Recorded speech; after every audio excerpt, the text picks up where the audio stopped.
So, is boring good for a company? And more importantly, how do I keep you interested in the rest of this video?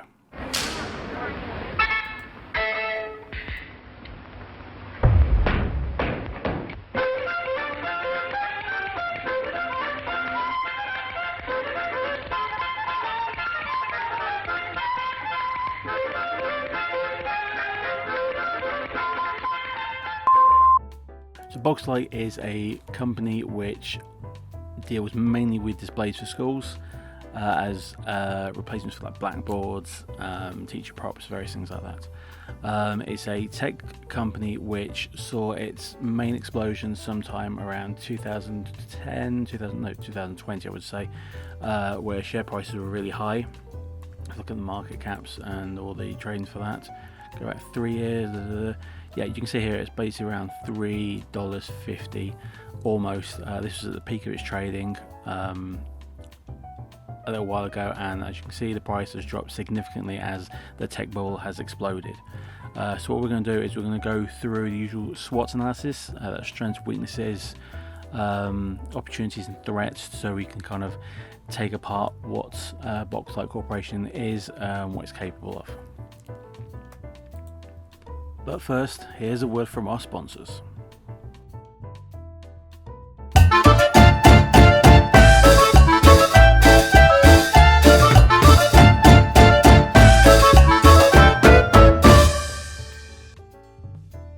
So the technology that Boxlight uses is an interactive whiteboard. That's basically their core product.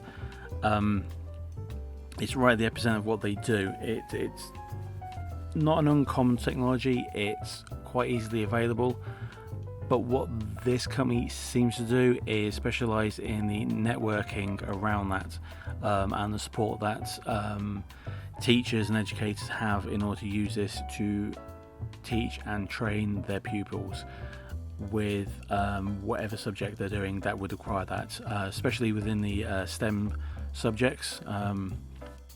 The company itself operates with two brands, Clever Touch and Mimeo, I think that's how you pronounce them, and it sells to schools, to businesses, to governments across America, Europe, and presumably with ambition to the whole world.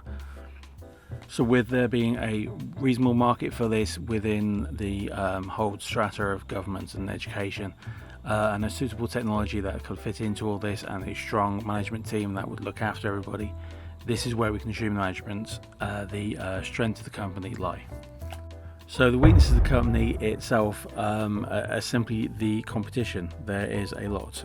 We have Turin International, we have Skillful Craftsman Education Technology, we have the Janzi Education Technology, we have AeroClean Technologies, we have Autonomo Technology, we have Greenbox POS, we have Media Co, we have Society Pass, and we have Presso, and there's probably more on the scene, as well as the traditional blackboard.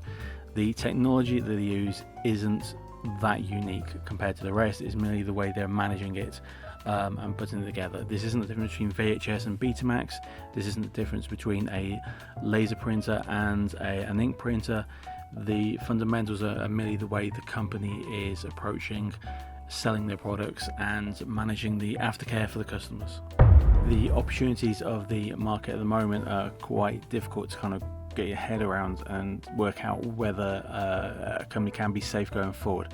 I think a company that has access to government funds, to educational funds, has a fairly safe future, if not a hugely profitable one. It's possible that if you were to get involved with this company on a financial level, that your stock prices wouldn't jump, but they would be reasonably stable in the short term. The news is quite positive at the moment, but we are coming out of the collapse of the tech bubble, and a lot of those companies that did go down are now using the opportunity to climb their way back up. And Boxlight is often mentioned positively in the sentiment it gets from the market, from the various players that are on there. Obviously, it's very early days, and with the world economy being the way it is, there isn't going to be a massive explosion in potential and trading, not in your stocks but only in their shares as well. It's still a zero dividend yielding company. It could be years before we ever see them actually sharing any of their profits with the customers, so If you're a day trader, this is probably where you want to be. But at the moment, all I can see is a crash coming down, not because of anything this company's done, but purely because of what's gone on in the world.